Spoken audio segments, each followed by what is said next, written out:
In April 2017, a disturbing video appeared online. It showed a small, fragile-looking young woman with both arms bandaged almost to her elbows, staring straight into the camera. She looked incredibly young, but what she was accused of doing shocked even experienced detectives. Cassandra scrunched up her nose because of the smell, stretched her arm away from her body, and poured bleach onto the bathroom floor. Getting the house ready for a huge party was proving harder than expected, but she wanted the place to look presentable. The chemical odor was difficult to handle, so her boyfriend Johnny stepped in to help. Using an automatic caulking gun, he covered the gaps around several door frames with a thick white substance resembling silicone glue. Johnny sealed the doors leading to the bedroom, toilet, and bathroom. Once he finished, opening them from the outside was nearly impossible because the hardened sealant held them firmly shut. 17-year-old Cassandra and her 19-year-old boyfriend could only hope their plan worked. Most importantly, they hoped none of the party guests would notice the odor coming from the two bodies upstairs. At the same time, something strange was happening in the normally quiet town of Lawrenceville, Georgia. Within just 1 week, 3 different couples in 3 separate homes became victims of violent incidents, and there were no obvious signs of forced entry. The first couple was discovered on April 2nd, 2017. They were found in their bed with fatal neck injuries while the house had been turned upside down as though someone had been searching for something. 6 days later, on April 8th, another couple was confronted almost immediately after entering their home. Bear spray was used against them before they were struck with metal bats. The next day, a third couple was found collapsed on top of each other on the tiled bathroom floor. Both were badly injured and losing a dangerous amount of blood. Investigators quickly realized the 3 incidents were connected.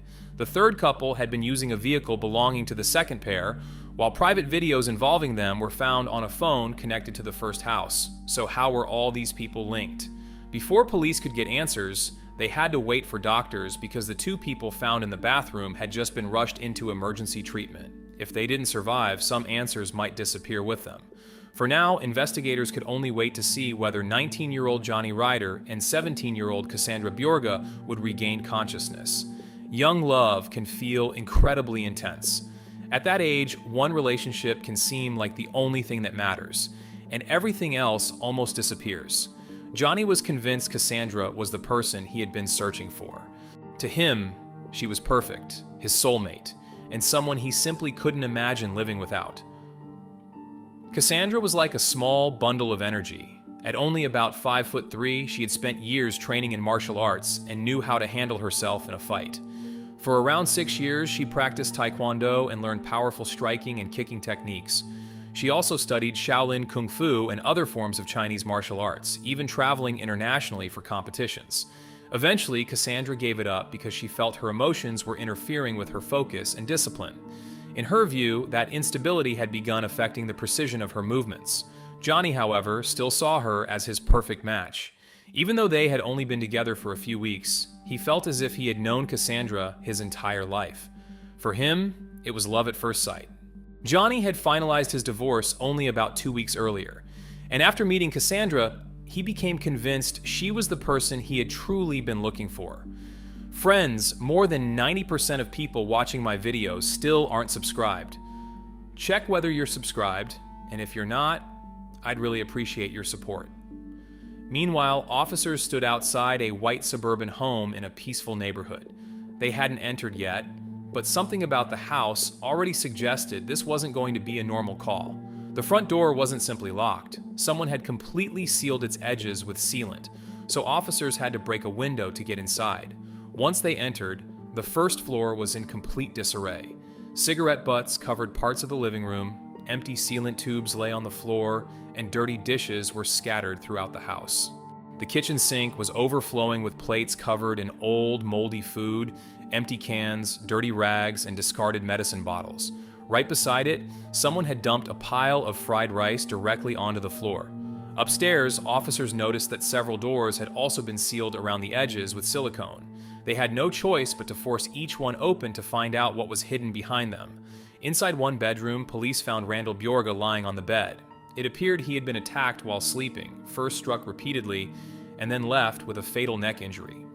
There were bloody shoe prints across the sheets, suggesting someone had stepped on him with considerable force during the attack. 2 bloody handprints were also visible on the wall just above the headboard. The scene showed just how violent the confrontation had been. Blood had reached the walls, a lampshade, and even the ceiling fan. Officers then forced their way into the bathroom where they discovered Wendy Bjorga on the floor. She had also suffered multiple blows before receiving a fatal injury to her neck, and an empty bottle of bleach was lying nearby. That bathroom door had been sealed as well. From the street, this looked like an ordinary suburban home, but once police stepped inside, they found a scene of complete chaos, with blood throughout the rooms and a powerful odor lingering in the air. The house belonged to Cassandra's family. The two people inside were her grandparents, Wendy and Randall Bjorge, both 63 years old and a couple who had been together since high school. The day after their bodies were discovered, Cassandra's boyfriend, Johnny Ryder, sent his mother several disturbing voice messages. He sounded extremely weak and could barely speak as he whispered that he had lost control, called himself a bad person, told his mother he loved her, and asked her to forgive him. The final message ended with Johnny saying he believed he was dying. Shortly afterward, he and Cassandra were discovered unconscious and covered in blood on the bathroom floor of someone else's apartment inside a residential complex. Several days after being taken to the hospital, Cassandra finally woke up. When she opened her eyes, detectives were among the first people waiting to speak with her. They asked what had happened, and Cassandra claimed she had become extremely angry with herself and fallen into a deep depression. She said it felt as though her entire world had collapsed and that she wanted everything to end at once. But investigators already suspected there was much more to the story. They began asking about what had happened inside Wendy and Randall's house, and Cassandra initially tried to place nearly all the responsibility on Johnny. According to her first version, Johnny had been the one who took the lives of both grandparents while she was little more than a witness. She tried to appear deeply affected while telling the story, but at one point she accidentally replaced the word he with we.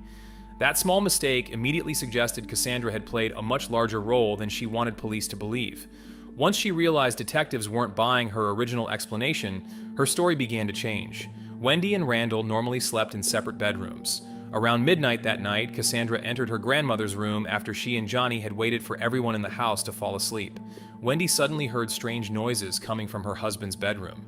They sounded like dull, repeated thuds, almost like someone pounding meat in a kitchen. Confused and worried, Wendy looked toward Cassandra and prepared to check on her husband. Cassandra, however, already knew exactly what was happening because Johnny was in the other room attacking Randall. Once screaming could be heard, Cassandra apparently realized there was no longer any reason to pretend everything was normal. She grabbed a crowbar and struck her grandmother in the back of the head. About a week later, Cassandra sat in an interview room complaining to detectives about how tired she was of hospital food. This time, they had placed French fries, hamburgers, and a milkshake on the table in front of her. When the investigators briefly left the room, Cassandra slowly looked around before fixing her eyes directly on the camera recording her. Her expression remained completely blank as she stared into the lens without blinking. With both arms still covered in casts almost to her elbows, even eating was difficult. At one point, Cassandra leaned toward the bag and tried to pick up French fries using only her mouth. When the detectives returned, Cassandra finally began explaining her own version of why she had turned against the two people who had spent years caring for her. When criminals desperately want information, they sometimes try to frighten or hurt someone into talking. But I can hardly imagine anything more terrifying than being forced to watch someone you love suffer right in front of you. Cassandra dragged her injured grandmother into the neighboring room where Johnny was keeping Randall. The couple taped Wendy and Randall's mouths, restrained their hands, and demanded the combination to the safe. To prove they weren't bluffing, Johnny told Cassandra to go into the kitchen and bring back 3 of the largest knives she could find. Cassandra already knew her grandmother kept a safe inside the bedroom closet where the couple stored cash. Johnny then picked up a large kitchen knife and attacked Randall in front of his wife, apparently trying to force Wendy to give them the code. Wendy began desperately begging her granddaughter to make it stop. She was willing to tell them whatever they wanted, but with several layers of tape over her mouth, understanding her was difficult. The moment Cassandra heard the number she needed, she rushed toward the closet. When the safe opened, Cassandra couldn't hide her excitement. Inside were envelopes containing cash, and for a moment, she and Johnny apparently felt as though they had suddenly become rich. Later, Cassandra told 2 detectives she had been surprised by how much money was inside. She grabbed a backpack and began filling it with the envelopes. The detectives exchanged a look when Cassandra revealed the total was only around $1,000. She smiled and explained that Wendy had accidentally hinted about the money earlier by asking what Cassandra would do if someone gave her $1,000. $1,000 is useful, but it isn't enough to disappear after something this serious. Strangely, Cassandra and Johnny didn't seem interested in escaping at all. Instead, they stayed nearby and spent the money over the following week. Before that, Cassandra returned to the room with the backpack where Johnny was still standing over her badly injured grandparents.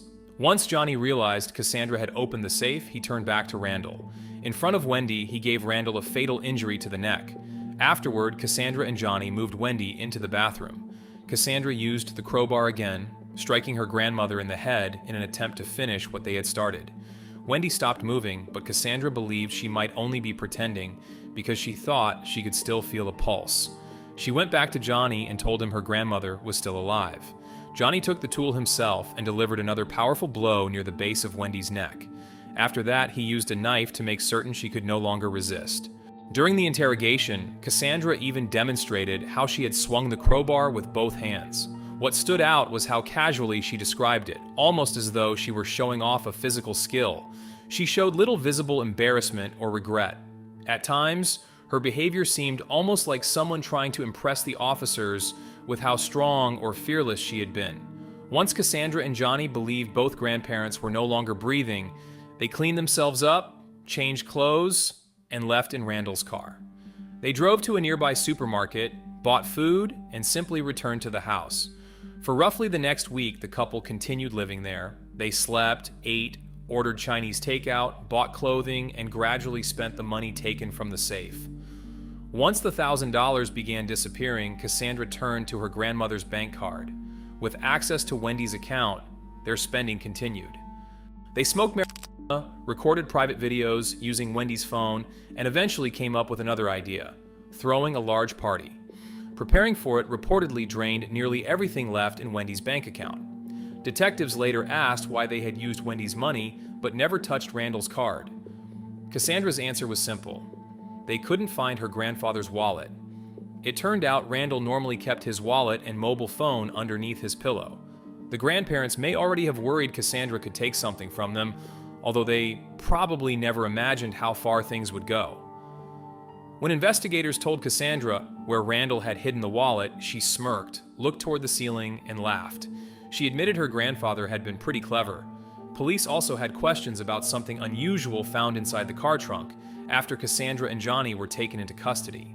Sitting there was a gallon-sized jug of milk, and investigators wanted to know why they needed it. Anyone exposed to pepper spray knows how painful it can be, even though its purpose is to temporarily stop an aggressive person or animal.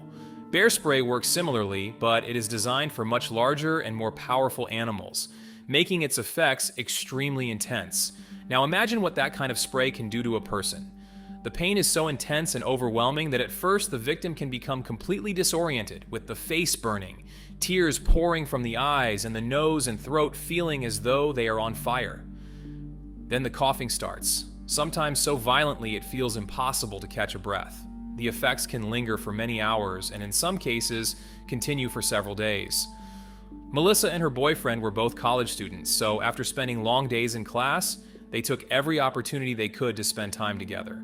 On the evening of April 8th, they picked up some takeout and drove to Melissa's house. They still hadn't decided how they wanted to spend the evening when they pulled into the driveway of the quiet neighborhood. After entering the house, they headed straight toward Melissa's bedroom.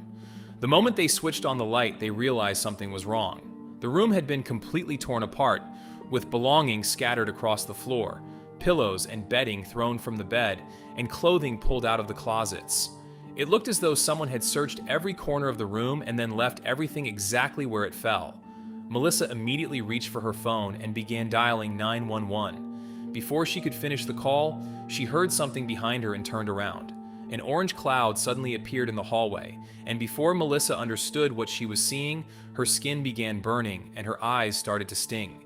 Within seconds, tears were pouring down her face, and both Melissa and her boyfriend were coughing and struggling to breathe. Through the orange haze, Melissa noticed a girl who looked strangely familiar, but in that moment she couldn't remember where she knew her from. Her mind was too confused by the pain to think clearly. Then the girl moved closer, and through the tears, Melissa noticed a baseball bat in her hands. Seconds later, the bat came down hard across Melissa's back. Another strike caught her in the head, leaving her badly injured and bleeding onto the floor. As Melissa lay in the orange mist, she could see that her boyfriend was being attacked as well. She reached for the bat, managed to pull it away from the girl, and threw it toward her boyfriend. A second attacker immediately tried to grab it, and the situation turned into a struggle involving all four of them. Melissa was kicked several times in the stomach, but during the fight, she managed to grab the girl's hair and pull out a noticeable clump. Throughout the struggle, the attackers continued spraying bear repellent into the room. Because it came out in a concentrated stream, Melissa and her boyfriend absorbed most of it. The attackers still seemed to have the upper hand, and I don't know how far things might have gone if Melissa's mother hadn't unexpectedly opened the front door and walked inside. Shortly afterward, the two intruders escaped through the back of the house. Melissa later needed 7 stitches and staples to close a serious wound on her head. Both she and her boyfriend were left covered in bruises from the bat, while her boyfriend also suffered a broken tooth. What made the attack even stranger was that Melissa hadn't recognized the two people responsible. One of them was her own brother Johnny, and the other was his girlfriend Cassandra, whom Melissa had only met once before. Before leaving, Johnny and Cassandra also took Melissa's car. In exchange, they abandoned Randall's vehicle, the one they had originally arrived in, parked behind the house. Their original plan had gone badly wrong. Johnny and Cassandra had apparently intended to hide inside the house and wait for members of Johnny's family to arrive one at a time. The idea was to confront them separately. What they hadn't expected was for Melissa to return home with her boyfriend. Things became even more complicated when Cassandra lost the keys to Randall's car during the struggle. That left them with no choice but to escape using Melissa's vehicle instead. The bear spray had also filled the room with an orange haze. During the fight over the bat, Johnny and Cassandra ended up breathing in a large amount of it themselves. After leaving the house, they stopped at a store and bought a full gallon of milk. They apparently hoped it would help wash the burning chemical residue from their skin.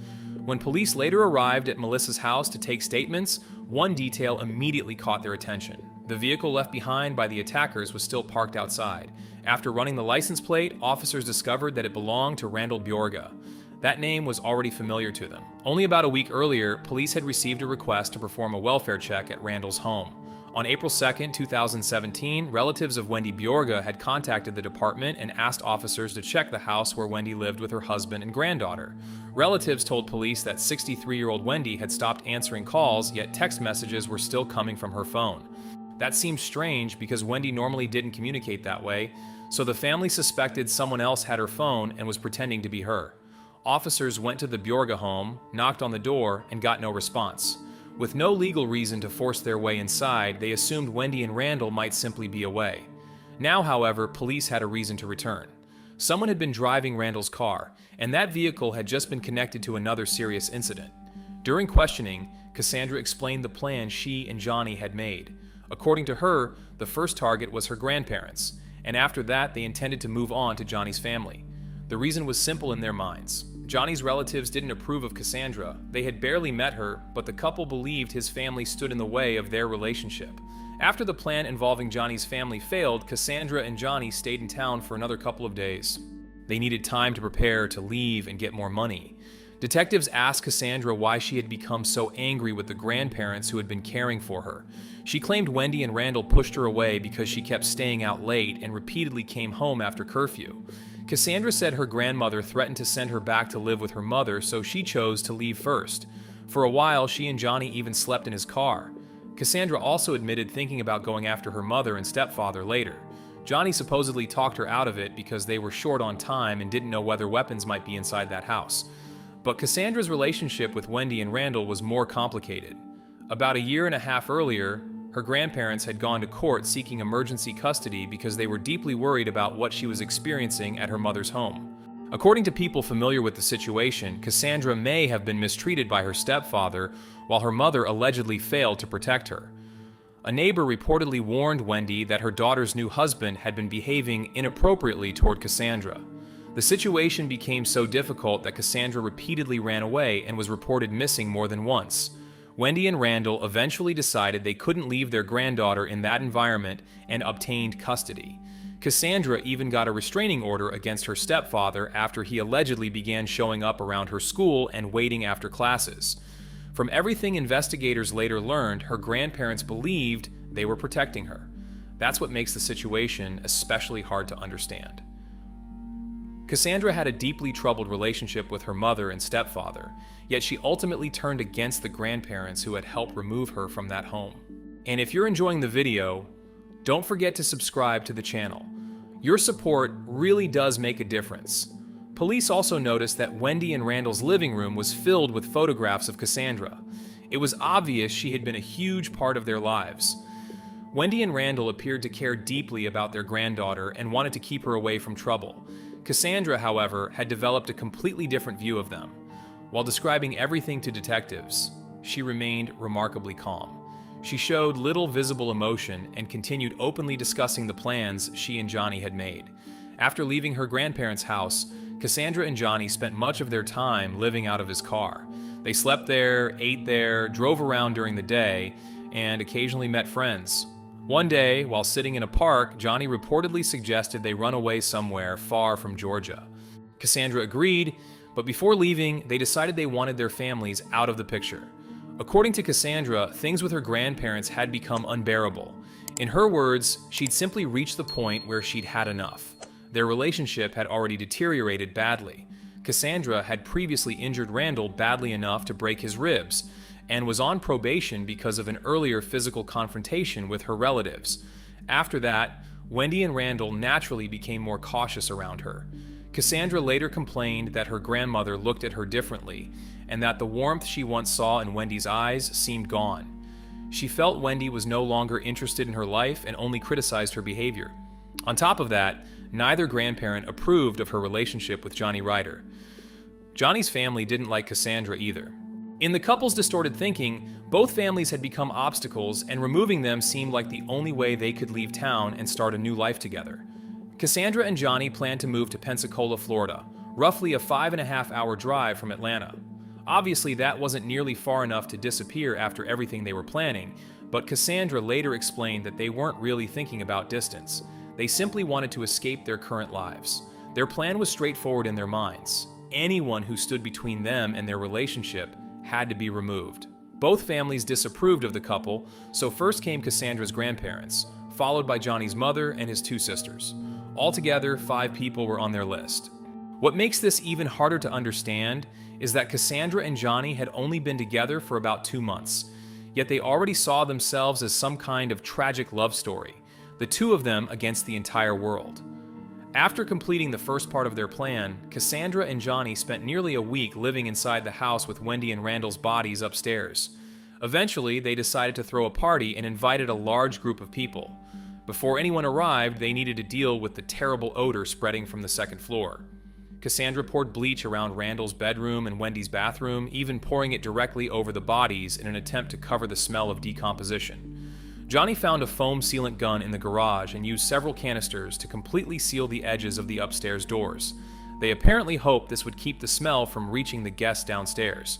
Cassandra then sent Snapchat messages to some of her closest friends inviting them over. She claimed her grandparents had gone to Florida for a few days and had left her with $1,000 to spend. Her friends immediately thought something sounded wrong. They knew Wendy and Randall rarely went anywhere beyond local errands, so the idea that they had suddenly taken a trip and left Cassandra alone with that much money didn't make much sense. In the end, almost nobody accepted the invitation. The only people who showed up were 2 acquaintances who supplied Cassandra and Johnny with marijuana. Even those guests noticed the terrible smell and asked what was going on. Cassandra and Johnny casually blamed it on plumbing problems, and no one imagined that the homeowners had been behind sealed doors upstairs for nearly a week. After the failed attack on Johnny's sister Melissa and her boyfriend, Cassandra and Johnny knew they couldn't return to the Bjorga house. Randall's abandoned car could easily lead police straight back to that address, so they desperately needed somewhere else to hide. That's when Johnny thought of Jason, an old friend from middle school. The 2 had once been close, but after school their lives moved in completely different directions. Jason stayed around their old circle of friends while Johnny became involved with drugs and started spending time with a different crowd. There hadn't been some dramatic argument between them. They simply stopped having much in common and eventually lost touch. So when Johnny suddenly appeared at Jason's apartment with a girl named Cassandra, Jason was surprised. The former friends hadn't spoken or seen each other in several months. Johnny wasn't wearing a shirt, his eyes were bloodshot, and red marks covered parts of his face and body. He asked Jason if they could come inside so he could wash himself off. Johnny claimed he had gotten into another argument with his mother and that she had sprayed him with pepper spray. He told Jason that his apartment was simply the first safe place that came to mind. Jason believed him and let both Johnny and Cassandra inside. They ended up spending the night there, and for a little while it almost felt to Jason as though they had gone back to their middle school days. The next morning seemed completely normal. Johnny talked with Cassandra while she made breakfast, and later everyone sat on the balcony drinking coffee, joking around, and laughing. Then a loud voice suddenly came from outside. Jason looked through the window and immediately realized something was very wrong. A police officer was leaning from a vehicle parked near the building, speaking through a megaphone. Over and over, he ordered Johnny Ryder to come outside with his hands raised. It was around 10 o'clock on Sunday morning. Jason fully understood the seriousness of the situation when he noticed red laser dots from police weapons moving across his body and the walls of the apartment. His first thought wasn't about Johnny or Cassandra. Jason immediately began thinking about how to get his mother and sister safely out of the apartment. Jason had no idea what was happening, but one thing was obvious. He needed to get his family out of that apartment immediately. Then from the corner of his eye, he saw Johnny grab a knife from the kitchen and walk toward him, his mother and his sister. For a second, Jason froze, but Johnny didn't use the knife. Instead, he hugged his old friend, thanked him, apologized, and allowed Jason and his family to leave without stopping them. The moment they stepped outside, police surrounded them and explained what was going on. Jason learned that Johnny Ryder was suspected of attacking his sister Melissa and her boyfriend, and that before that, Johnny and Cassandra Bjorge had been involved in the deaths of Cassandra's grandparents, Wendy and Randall. With Jason and his family safely outside, Johnny and Cassandra were trapped inside the apartment. There really wasn't anywhere left for them to go. If they surrendered, they would be arrested. Staying inside could only delay the inevitable. When the special operations team entered, officers found Johnny and Cassandra holding each other on the tiled bathroom floor. Blood was slowly spreading around them. The couple had apparently tried to seriously harm themselves with a kitchen knife, hoping to leave this world together. Johnny was still holding a cell phone after sending what he believed would be his final voice message to his mother, asking for forgiveness. Both were rushed to the hospital. After the story became public, many people compared Cassandra and Johnny to Romeo and Juliet, two young lovers whose families supposedly stood against them. Cassandra later gave investigators a different comparison. She said they thought of themselves more like Bonnie and Clyde, even though she admitted she had never actually seen the movie. Video of Cassandra Bjorge's interrogation later spread widely online because of how strangely she behaved while describing everything. She admitted using her grandmother's phone after the crime to send messages to relatives so they would believe Wendy was still alive. Cassandra also explained why she had stopped practicing martial arts. She said her emotions began overpowering her ability to think clearly, and at some point she felt she could no longer control her anger. That was especially troubling because disciplines like Kung Fu and Taekwondo require strong emotional control. Cassandra described herself as consumed by resentment, anger, and depression until she felt everything inside her was falling apart. She even admitted that when she struck her grandmother with the crowbar, she felt a sudden rush of energy. During their separate interrogations, Cassandra and Johnny still seemed deeply concerned about each other. Johnny told officers he couldn't imagine life without her and claimed he had never felt this strongly about anyone else, including his former wife. Even though they had only known each other for a short time, Johnny said it felt as if Cassandra had been part of his life forever. Cassandra repeatedly asked investigators whether Johnny was okay. But by the time the case reached court, that loyalty had nearly disappeared. The two people once compared to Romeo and Juliet or Bonnie and Clyde were now arguing and blaming each other. Eventually, both pleaded guilty in connection with the deaths of Wendy and Randall Bjorge and the aggravated assault on Melissa Ryder and her boyfriend. Cassandra Bjorge and Johnny Ryder each received 2 life sentences plus another 21 years. Both will become eligible for parole after serving 60 years. One of the biggest questions surrounding the case was whether either of them would have gone this far without the other's influence. Many people believed Cassandra was the stronger driving force behind what happened. Police records showed how troubled life at the Bjorge home had become before the crimes. Between October 2015 and March 2017, officers were called there 31 times over reports involving running away, family disputes, and suspected substance use. People who knew Cassandra described her as extremely self-centered and said she often cared little about how her actions affected others. According to those accounts, when someone challenged her, arguments could quickly turn physical. Many people online also questioned whether Cassandra had truly been in love with Johnny. Some believe she realized how deeply attached he was and used that devotion to help carry out her plans. Johnny, meanwhile, was often described differently. Some people felt he didn't seem like someone who would have created such a plan entirely on his own. It's possible Cassandra told him exaggerated or false stories about how badly her grandparents treated her, making Johnny believe he was protecting her. His frequent substance use and unstable lifestyle may also have made him easier to influence. During his final statement in court, Johnny said he felt like a horrible person and apologized directly to the Bjorga family for what he had done. Cassandra chose not to make a statement. At a press conference, Cassandra's mother, Amanda Sterling, said she always knew her daughter had behavioral problems but never imagined they would lead to something this extreme. She was especially shocked to learn that she had apparently been included among the people Cassandra and Johnny had considered targeting. Other relatives of Wendy and Randall said the family was devastated. They described the grandparents as people who had dedicated enormous time and effort to Cassandra and genuinely believed they could help her build a better life. That's what made the betrayal so painful. Wendy and Randall had taken responsibility for their granddaughter, protected her, and tried to give her stability. I can only imagine what Wendy must have felt as she watched Randall, the man she had loved since their school days, being taken away from her, right in front of her. And the person involved wasn't some stranger. It was Cassandra, the granddaughter they had protected, cared for, worried about, and filled their home with photographs of. By the time Wendy's life physically ended, I imagine part of her had already been completely broken by what she had witnessed. And that's where this story ends. If you enjoyed the video, leave a like and tell me what you think about this case in the comments. I'll see you in the next one.